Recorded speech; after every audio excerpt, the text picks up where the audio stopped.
What's goody good? Y'all now tuned in to the legendary Castro, authentic Texas reppin'. You know, I gotta give my opinion on this um, Love and Hip Hop Miami. It's a lot of things going on, you dig?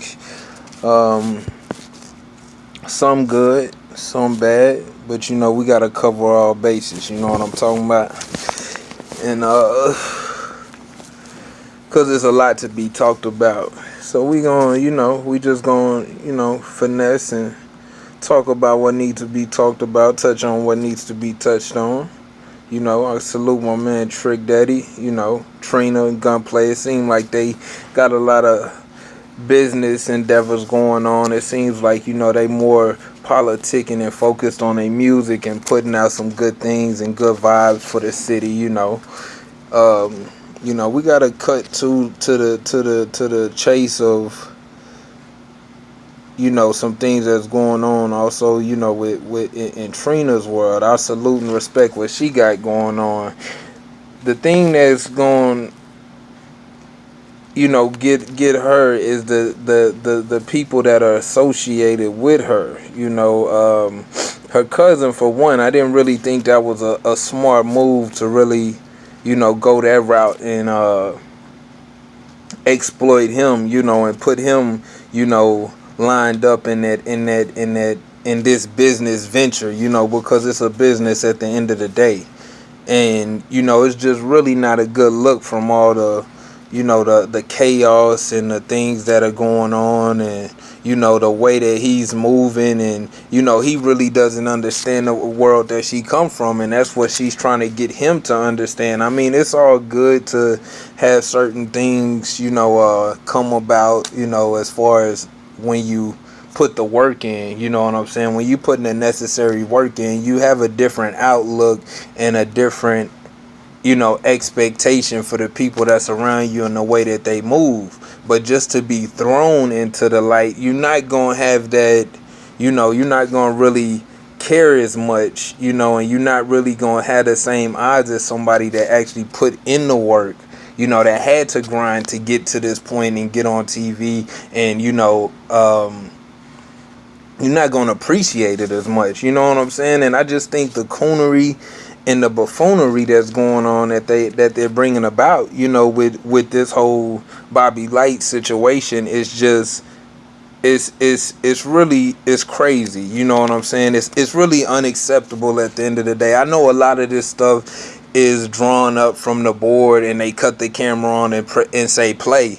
But to the people that's watching and the things that are going on, I mean, it's just far from somebody, showing any type of work ethic as to why they deserve a position in this industry. People work hard day and night, stay in the studio day and night, and really live and breathe, and are willing to die, behind what they trying to get, you know what I'm saying, and where they trying to get to. And I just think some people are not appreciated for their position, and they go out here acting a donkey, acting a clown. They putting out the wrong vibes. They making Trina look crazy at the end of the day. And I mean, she has to detach herself from that to, stay as relevant as she is, and not get caught up in that. You know what I'm saying? I mean, I know you're trying to help out and look out for your folks, but let them put in that work and do what they need to do. And if they catch a wave, they catch a wave. If they not able to catch that wave, and you put the work in, or however it is that you got there. But coming from the era where y'all came from, you had to go to the shows, you had to do the free shows, you had to do a lot of things that you had to do to get in position. And these dudes is just being put in front of this camera, and it's crazy. You know what I'm saying? They don't deserve it. The gayness and things that they're putting on here, it's really setting the youngins up to be set up for failure, because they're thinking that these acts are the right thing to be portrayed. You know, they're thinking that these acts can gain them some type of popularity, is putting thoughts in their mind that shouldn't be there.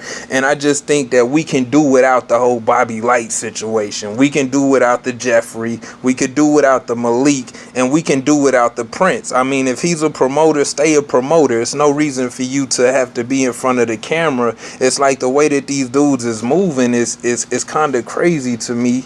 You know, at the end of the day, I always respect the grind. I always respect the work ethic. I think certain people need to know their lane and remain in that lane. You know what I'm saying? Like, promoters are banking. They're definitely touching paper, you know, off these, you know, whatever it is that they throwing. You know what I'm saying? I mean, they running into a lot of, you know, good financial situations, you know, and it's no need to have to do the extra, because when you putting in the work, you gonna shine. You know, Young Hollywood, you know, this dude is a extra clown. You know, I mean, I respect where he come from. I just don't respect the part of the camera part. You know, that's the part that I don't know what his worth ethic is like. I don't see him too much in the studio. I don't see him too much, you know, interacting with any artist, you know, except for the females. You know, it seems like he wants to use his fame more as a stardom to be with these females, and, you know, to be promiscuous, whatever the case may be. I just don't see no work on his end. You know what I'm saying? And I think we need to show more of this rather than all the other stuff. It's a lot of riffraff that's going on. I like to touch back on the first part of when Love in Atlanta, Love and Hip Hop Atlanta, the first season came on. That was definitely dope, because it seemed like they just took everybody's situation, and it wasn't so much of them pressing play on the camera setting up scenes. They were trying to figure out where these people needed to be and how they could monopolize and use these people. So it was real scenarios that went on. It was more authentic, you know, and it was definitely something that you wanted to tune into and see what was going on the following week. I mean, now we have so much of the drama, and, you know, they're knowing that to a certain degree that a lot of this stuff entertain people. But I think when we're talking hip hop and love, we need to stand for both of those things. It's no love being shown. It's a lot of hate, a lot of envy, a lot of jealousy, a lot of acting, you know, and I'm just not feeling that part of it. You know, it got some beautiful ladies on there. I'm gonna salute to Miss Armada and Veronica Vega. JoJo, definitely. I love what she's doing, though. Let me touch on that. You know, I love to see a person be an entrepreneur.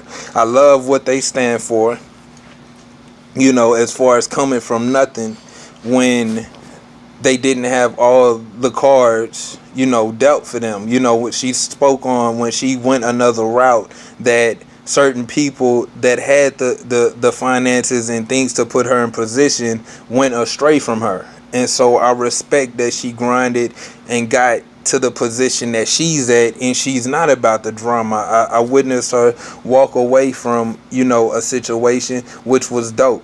And, you know, the next one follow the leader. So I think she's definitely a leader, and she's definitely a boss. So I salute to that. You know what I'm saying? I see you, baby. Let's talk about Shay. You know, I don't think that she deserved any type of, you know, plaque on the wall or picture. I think my man Pleasure P should have been, you know, lined up instead of her. I think she's just surrounded with so much negativity, and I think Pleasure P and, you know, his, you know, Pretty Ricky, that they bring a lot of energy to that. You know what I'm saying? These guys were well known back in the Gap, and they're well known today, you know, and they're doing a lot of positive things, and the music was impeccable. It was out the roof. You know, that they were always dropping consistent hits. They always had something on the radio, something to vibe to, something to put the ladies in the mood. You know what I'm saying? Some good feel good music, and I definitely salute that. You know, I'm definitely a fan of all different genres of music. I'm a hip hop head. I'm all the way around. I listen to everything. So, you know, when I heard these guys, I knew that they had something special that nobody else could emulate. And that they were going to be around for a while. I mean, the issues that they had going on, is glad to see that they can move past that, and these brothers could come together and get some type of paper. You know, a lot of people, a lot of groups need to follow up under that. I seen a lot of people go astray and want to do the solo thing because they had people in their head, but you have to go back to your roots. You have to understand what made you you. You know what I'm saying? People are stars, you know, solo, and you have a group which each people bring something divine to it. Everybody brings something special to it and play a part. And so we definitely gotta understand that. I just think, you know, for this episode going on to the next one, that we definitely need to not focus on the homosexuality. That's my biggest thing that we want to touch on. That's the biggest thing that we need to have removed. We could do without the guys kissing. We can do without the, you know, seeing them in bed together. This has nothing to do with nothing. These people are trying to push this agenda. We need the music. We need to see people in the studio. We need to see people making deals. We need to see people in these offices. We need to see business going on. We need to see something that shows people that are trying to move in this direction what to expect, how to maneuver amongst these vultures, and, you know, how to make it, you know what I'm saying? How to perform. We, you know, a lot of, you know, the stage presence. We need to see a lot of these different things. We need to touch on those. We need to see some people with some real talent, some real heat. You know what I'm saying? Not just these people that y'all picking up off the street, you know, and just putting in these positions. You know, it's really making the industry look weak. You know what I'm saying?